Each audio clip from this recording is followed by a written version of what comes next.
Late last year, I did a review of the NUX MG300, and I said that it could be a decent stand-in if your Fractal modeler went on the fritz during the gig.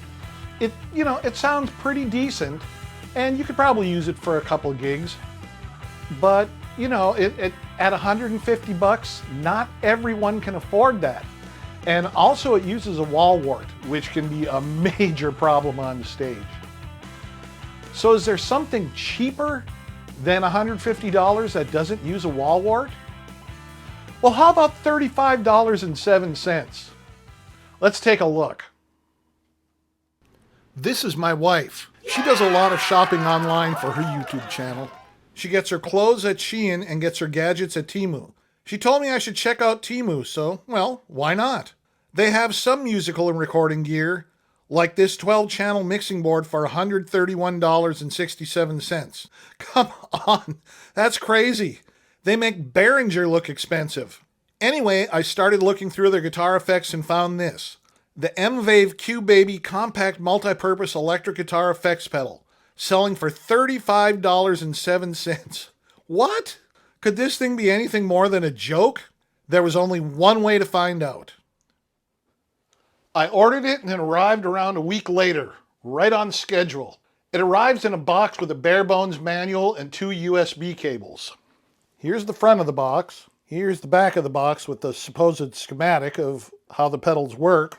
And when you open the box, this is what you get. 2 USB cables, the pedal, and the user manual. The front panel has 10 knobs: volume, IR cab, reverb, mix, FB or feedback, time, mod, tone, gain, and type. The volume knob acts like a master volume. With the IR cab knob, you can choose from 8 different IRs or none. What doesn't work is reverb. It's non-existent, which, is better than having some baked-in level of reverb. I mean, how often do you really need reverb on stage anyway? Yeah, that's more of a minor inconvenience than anything. Oh well. Delay uses the mix, FB, and time knobs. The mod knob is a little strange too. Off is the middle setting. Everything to the left is degrees of chorus, and everything to the right is degrees of phaser. The preamp section is comprised of the tone, gain, and type knobs. The tone knob is basic. Clockwise gets trebly, counterclockwise gets bassy. Gain is self-explanatory. Turn it clockwise for more gain. Type allows you to choose between 9 different amps. It also has 3 multifunction foot switches. The back panel has mono 1/4 inch in and out jacks, a power switch, a USB jack, a second USB jack for sending audio to mobile devices that are running recording apps, and a headphones jack. I read through the manual, and that's when I found out this thing has a built-in battery that you charge via USB. Supposedly, you can go 6 hours between charges, which should get you through any gig with no problems. Okay, that's a big plus over the NUX pedal, but how does it sound?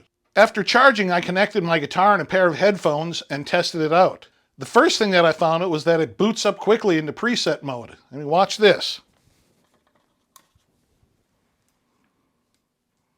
It's ready to go. It has 3 presets, and each foot switch selects one of the 3 presets. None of the knobs works in preset mode, which threw me for a loop. I'm guessing they set it up this way so that it is truly set it and forget it, and drunks can't mess with it on stage. The unit has 3 modes: preset, live, and edit. I already explained preset mode. Live mode allows you to adjust the settings using the front panel knobs, and edit allows you to edit and save the 3 presets. They also have an editor, such as it is. I had to keep reminding myself that this thing only costs $35.07. It also contains a tuner and has limited Bluetooth functionality, allowing you to send music from your phone to the Q-Baby. But back to how it sounds. The included presets weren't horrible, but only meh at best. I tried using live mode, but it took me a good 5 minutes before it worked correctly. It was time to fire up their editor and put together my own presets. This is what their editor looks like. It makes the Fractal editor look like a Rolls Royce by comparison. This is completely bare bones, but it works, except for reverb. That's dead here too. The odd thing is that you can't just click on the Cube Suite icon to get it to run. The first time that you try to click on the Cube Suite icon, it'll give you an error message. You have to hold down the Shift key and then right-click on it, which will let you open it. And then afterwards, if you double-click on it, it will open it. This is using a Mac. I don't know if it works the same way for Windows. Once open, you can import IRs, which will overwrite the factory IRs. But you also have the option to reload the factory IRs. You can adjust the mic distance, which defaults to 50%. You can do a factory reset, which reloads the original factory presets and IRs. Editing is fairly simple. The unit has to be connected via USB and turned on. Choose the preset you want to edit via the foot switches, make your changes using the sliders on the right, and press save. You only have so many options, so it shouldn't take long to make your presets. Mod needs to be set at 7 for no modulation. This is my clean preset, this is my crunch preset, and this is my lead preset.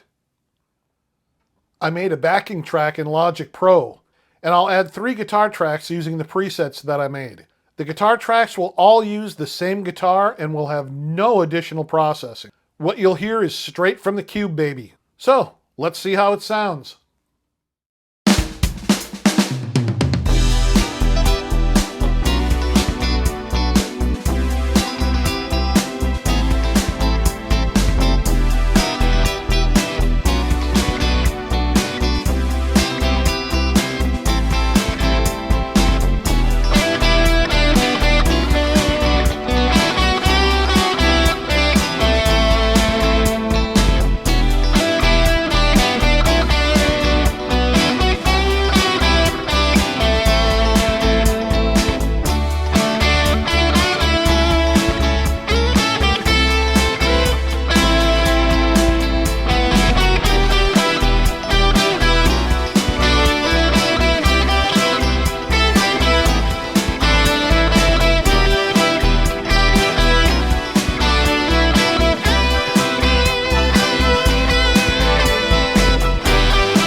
So you tell me, do you think the Cube Baby could be a decent substitute at a gig, or is it just only so much junk?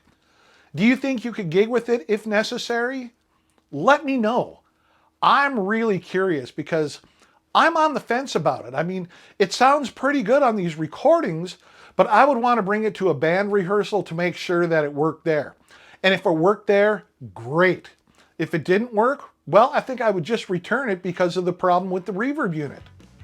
You know, if all you need is 3 decent presets, this thing may be worth checking out, again, for a substitute. Now, next Wednesday, we'll be going back to the factory for another preset of the week.